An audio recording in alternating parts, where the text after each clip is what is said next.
Today's a beautiful spring day, a good time to read from my forthcoming novel, Studies in Search of a Biography, which are essentially about my life as told from various points of view. This point of view is from my lover's husband, when someone else makes love to your wife. Who knows how my life might have turned out if not for that one evening? Kathy's leaving knocked the wind out of me. In a way, I also found it liberating. It allowed me to leave San Diego and move to San Francisco, to change my life.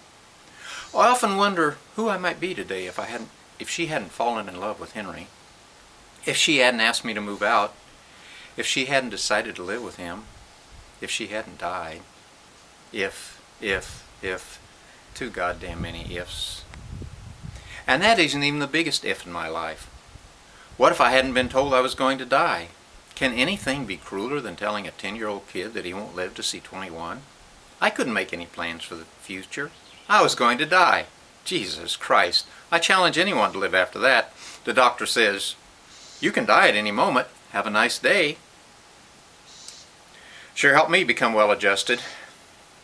Well, I didn't die, obviously. I found myself alive at 21. And then I was told I was going to die before I'm 30. Then I lived to 30. And guess what? It's a miracle. That's when they assure me I won't live to see 40. Everyone expects to die, but if I had listened to them, I wouldn't have done anything with my life.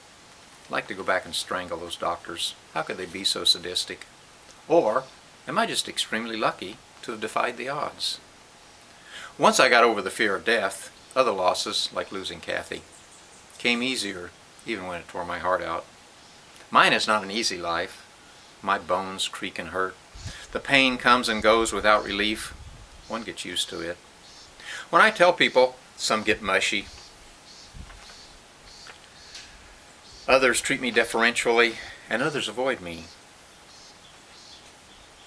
But I do want them to know I don't have time for trivia, which fill most people's lives. You see, nothing matters when you're facing death. This simple fact is too much for most people. So I generally try to keep it to myself, to de-emphasize it, hide it. It's not an easy life, but here I am retired, still breathing, living with pain, hunched posture, a body a little bit more twisted, looking like Quasimodo, dragging my sad sack of bones and guts around like excess baggage, trying my damnedest to appear normal. Okay, so I'll admit that I sometimes make my pain work for me. What else can I do? I use this shrinking bone disease to manipulate people to my advantage. I admit it. Suffering stops people in their tracks. Blissfully going on about their lives, chronic pain strikes them as an incomprehensible, cruel conundrum that paralyzes them and forces them to stop and pay attention to me. Mostly I get along on my intellect. Heaven knows I can't do it on my looks, and I've never been driven by the ordinary things in life, like a career, family, making money, ambition, things normal people do. Normal. Whatever it is, it's not me. I'm exceptional, you see. I've lived with the sort of Damocles hanging over my head my whole life. Not many people can say that. Of course there are times when I cursed and complained. Why wouldn't I, with a death sentence staring me in the face, threatening to derail any plans I made? There's no chance of ever being normal when you're marked for death from an early age. You don't live like most people. Not that I'm belly aching. I'm far beyond that. Wait, I have to take another pain pill. They are back, fit as ever. Couldn't take those pills when I was younger because I couldn't afford them. Besides, the old ones filled my head with cotton and dumbed me down. This modern medication is wonderful, though. It allows me to read and write and think, to go about my daily life without ill effects. So, where should I start in telling the story about Kathy and Henry? Despite everything I say, once you live, you begin to believe you have a future. You start making plans. It's only natural. Marrying Kathy was probably the most optimistic thing I ever did. Sure, I knew my days were numbered, but she was so beautiful, innocent, downright wholesome. A sweet young girl full of potential, and she needed to be rescued from her overprotective father. He was an impressive-looking Englishman, Her father came complete with an accent and aristocratic airs that served him well as a salesman in an expensive men's clothing store. He was always immaculately dressed and carried himself with dignity, treated me quite formally. He had no idea how to raise a daughter, although he tried his best since her mother died or ran off. That never was clear to me. Unfortunately, his gifts didn't include raising a gifted daughter. He sent her to Catholic schools and gave her everything except love. That part was left to me, and I blew it. I decided that I'd save her, set her free. I wanted to love her and appreciate her, make her feel special, but my best efforts... Now I'm getting all choked up. We loved each other and cared for each other, not in an ordinary way. Kathy claimed that my lovemaking on our wedding night approximated rape. I was rough and forced myself on her.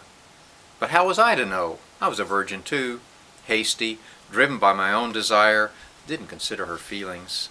She said I put her off sex. So you see, we quit having sex long before I brought Henry home for dinner that night. Over the course of time, I gave up trying, and we settled down to living day to day, which worked for both of us. Instead of having sex, we shared our minds. We threw ourselves into our studies and found joy in conversation. What a wonderful thing pure intellect can be. She was brilliant, had a photographic memory, threw words at me like we were playing tennis, returning every volley, the two of us functioning perfectly. She helped me develop my ideas, and I helped her develop socially, encouraged her when her confidence faltered. When I met Henry, I was in the second year of a master's degree in political science. Kathy was in the last year of an MSW, Master in Social Work. She would have become a family counselor, and I'd become a professor. That was our plan.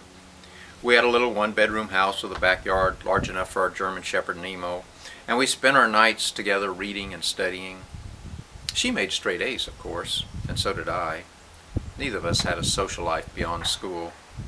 Our best friends were John and Judith, but they were older. They were returning to school for their MSWs after having worked as social workers in LA for a decade.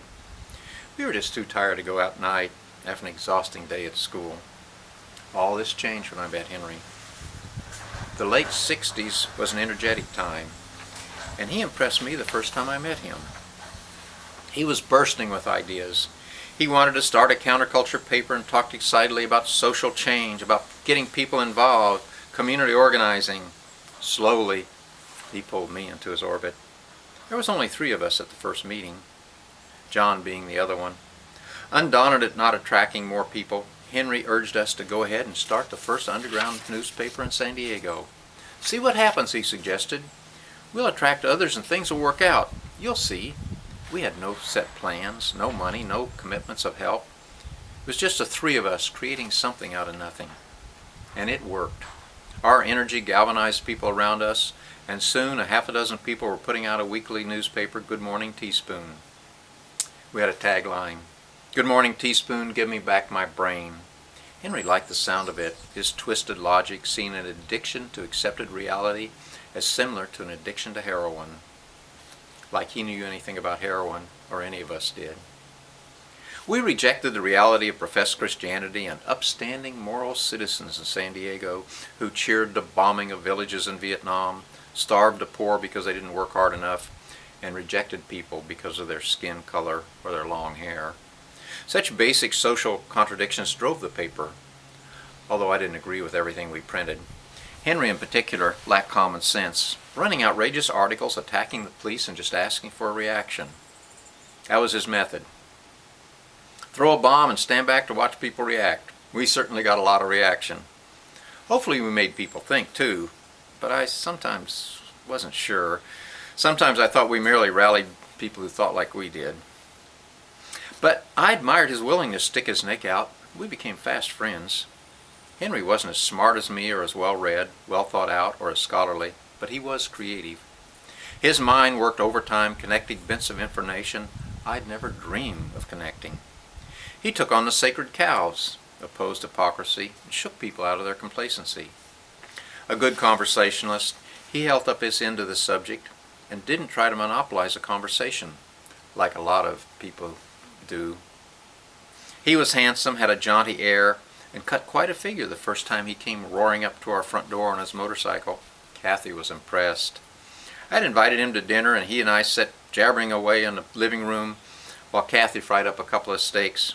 He stayed late, the three of us talking until midnight, consuming a couple of bottles of wine. An invigorating experience. I could tell he excited Kathy. He started coming over more often because he'd split up with his wife. Kathy said he wasn't eating well enough. He sure was skinny. I never understood why he split up with Janice. She worked on Teaspoon too, seemed quite nice, if a little shallow. She and I took up a brief spell after Henry moved in with Kathy.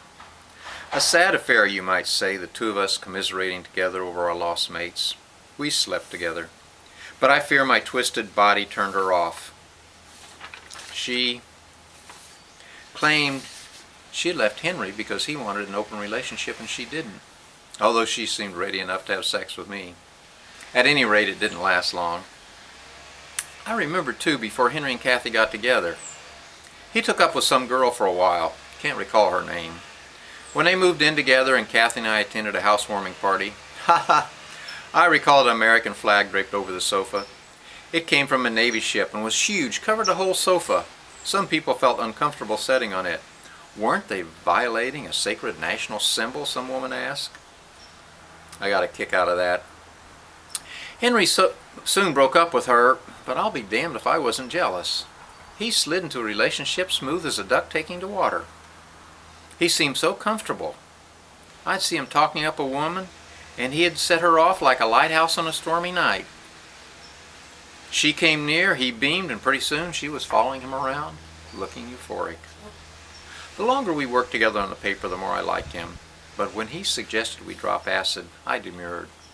I remember, it was in the summer. Henry was working on campus. Kathy had an internship with the county mental health department. I'd read about acid and didn't trust myself to stay on an even keel, not with my pain. I'll admit I was feared, too. There was plenty of times when pain became so unbearable that I considered ending my life. Also, I'm a reasonable guy, not willing to take a risk. Surprisingly, Kathy wanted to try it, so I agreed to be their guide. I would remain in the background and not intervene, just be there in case either of them needed me. I worried that acid might adversely affect her memory. To give you an illustration of how smart she was, the week before we dropped acid, some Jehovah's Witnesses came to the door. Kathy invited them in.